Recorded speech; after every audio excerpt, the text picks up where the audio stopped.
I'm Erik Van Sabben. You may not have heard of me until today, even in my homeland, the Netherlands.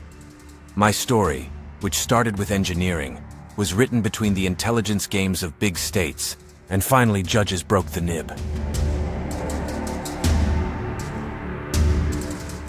In 2005, I was recruited by the Dutch intelligence service AIVD, but my life was never the same after that day. The fact that I was married to an Iranian woman and traveled frequently to Iran turned me into a kind of shadow, a figure disappearing in dark corridors. That day, the doors of the CIA and Mossad opened for me. I had received intelligence that nuclear centrifuges were quietly sprouting in Natanz. As infiltration plans were being made, I was approached and asked to infect the facilities with a digital weapon called Stuxnet. Stuxnet was a complex dance of computer code, and they needed someone like me to carry it into the plant. I began to infiltrate Natanz, posing as an engineer for a front company. I quietly, almost like a ghost, planted the first version in the facilities. Let me tell you how I got Stuxnet to work. A computer worm called Stuxnet traveled on USB flash drives, spreading to Microsoft Windows computers that control centrifuges and sending instructions to burn them. Stuxnet didn't just take over a computer, it actually caused the equipment to self-destruct.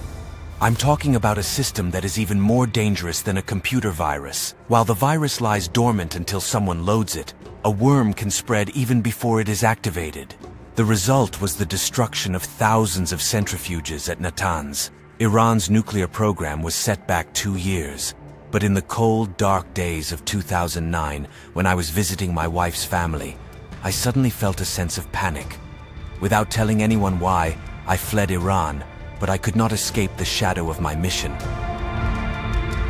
On the 16th of January 2009, just 2 weeks later, my life ended suspiciously in a motorbike accident in Dubai. Intelligence sources whispered that I had paid the price. Faced with the complexities and dangers of the operation, it was finally time for me to pay a mysterious price. When the curtains of my life were pulled back, I was plunged into darkness.